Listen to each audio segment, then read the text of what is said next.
Now, if your Ego battery here is not charging, well, there are a few things that you could try doing here.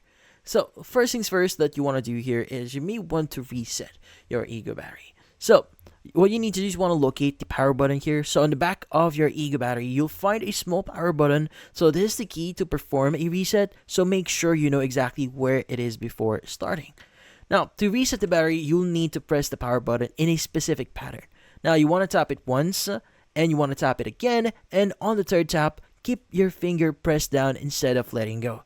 Now, after your third tap here, continue holding the button for about 7 seconds, and this hold is important because it forces the battery to disconnect and reconnect its internal circuitry, or basically resetting its circuitry here, so which can clear errors preventing it from charging. Now, also, once you've held the button long enough, release it and place the battery on the charger again. And if the reset worked, the battery should begin charging normally here.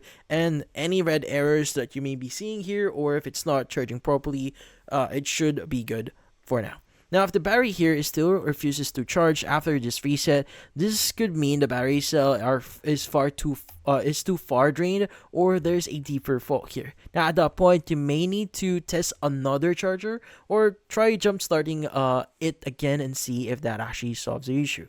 Now, if none of those actually work, you may need to contact Ego support to get better assistance here, and maybe get your options just in case if you could get a replacement. But that's about it. Hopefully this video is able to help you. Like and subscribe to our channel. Thank you for watching.